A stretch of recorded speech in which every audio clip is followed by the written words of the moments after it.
In this video, we're going to look at inequalities and their graphs on a number line. And we're going to take a look at how to graph these inequalities on the number line, because once we start solving inequalities for these variables, part of the solution is going to be that graph. And then on the next slide, we are going to look at graphs and come up with inequalities for those graphs. Now, the first thing you want to do in these is draw a number line. And on this number line, I'm going to make sure I have a critical point there somewhere. And what we're going to do is I'm going to make sure I have, a couple of numbers on each side of 2. So we can start at 0, 1, 2, 3, and 4. Okay. Now, so what we're going to do with this is first we look at that critical point. The critical point is 2, and we're going to put some sort of circle at 2. You're either going to put a closed circle or an open circle. And here's how you determine whether you put a closed circle or an open circle at that critical point. You look at the inequality symbol. Now, in this first example, that inequality symbol is greater than or equal to. In D, it's also less than or equal to. In B and C, it's either just greater than or less than. That determines whether it's a closed circle or an open circle. Closed circle means that that value is included. Open circle means that that value is not included or is not a solution. So in this case, this critical point of 2, we think, does 2 make that true? If we put 2 in for A, is 2 greater than or equal to 2? And the answer is yes, it's equal to. So 2 is a solution to that. So we're going to put a closed circle at 2. Okay? Now, what we do next is determine which direction we're going to shade from that critical value. Now, to avoid confusion, because sometimes students get confused, sometimes students try to bank on, okay, if it's greater than, I always shade to the right. If it's less than, I always shade to the left. Well, the pitfall in that is that only works if the variable comes first. If it doesn't, then there's an issue with that logic. So here's how I work around that, and one way you can work around that so that you never shade the wrong direction. What I want you to do is pick a value that's on one side or the other of 2. For example, 1. Okay? And what we're going to do is test 1 in that inequality. If 1 makes that inequality true, we're going to shade the direction of 1. If it makes it false, we're going to shade the opposite direction. So I'm going to plug 1 in for A and see if it's true. Is 2 greater than or equal to 1? And the answer is yes, it is. 1 makes this inequality true. So therefore, 1 is in the shaded region. So we should shade the direction of 1. So everything to the left of 2 makes this inequality true. If we picked 3, which is on the other side, if we picked that instead and we tested that, is 2 greater than or equal to 3? It is not. So therefore, 3 should not be in the shaded region, so we would shade the opposite way. With either test point, you would find that you shade to the left either way. It does not matter which value you choose. Just if it makes it true, it's in the shaded region, so you shade that direction. If it makes it false, you shade the opposite direction. It is not in the shaded region. So if we go ahead and apply and graph this one in B. And we're going to have a few values around -4.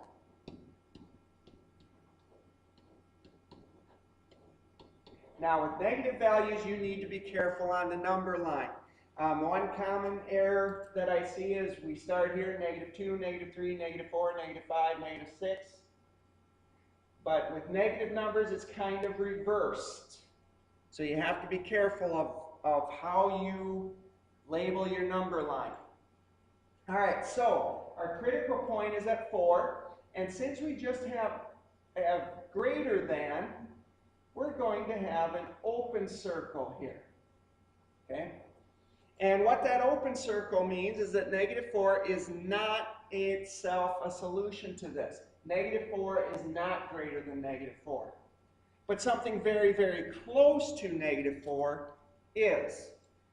So once we have that critical point graphed and the correct circle at the critical point, we're going to pick a point to test. For example, -5. And we're going to plug -5 in for x. And again, if -5 makes that inequality true, we're shading towards -5. If it makes it false, we're shading away from -5. That's how we determine. So, is -5 greater than -4? Well, the answer is no. Makes it false. So then we are going to shade away from -5 because -5 makes it false. If you chose -3, is -3 greater than -4? The answer is yes. So therefore, -3 would be in the shaded region. You shade that direction. So now, the next one, C. C is less than 0. One comment about the open circle here in this one. -4 itself is not a solution, but -3.9 is. Something very close to -4 is. -3.99, -3.999999 is a solution. Very close to -4, but not -4 itself. -3.9 repeating, by the way, is not a solution.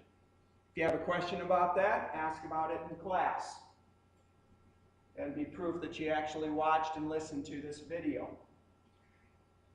In the next one, number line, and we want those values right around 0.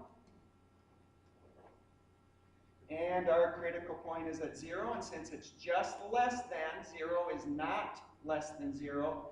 0 itself is not a solution. So we're going to plug 0 in for, or put an open circle at 0. Then we're going to pick a test point on one side of that. It doesn't matter which side you do it. I choose -1, and I'm going to plug -1 in for C. If it makes it true, I am going to shade in that direction.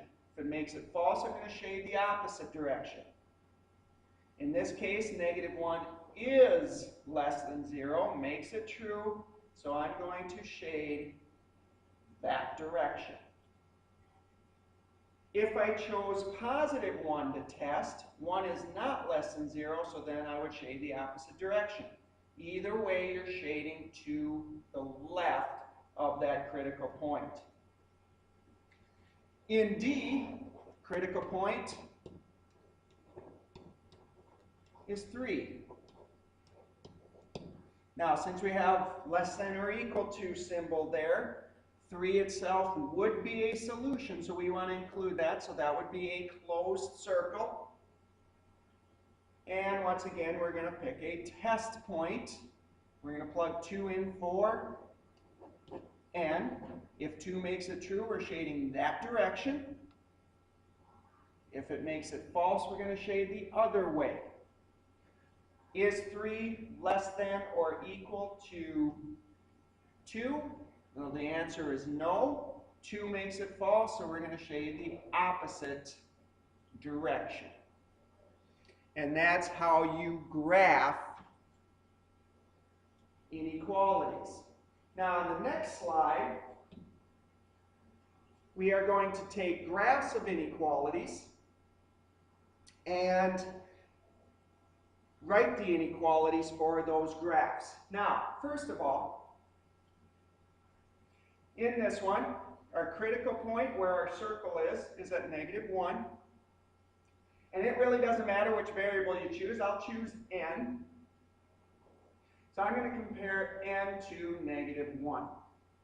Now, the trick is I need to determine which inequality to put in there.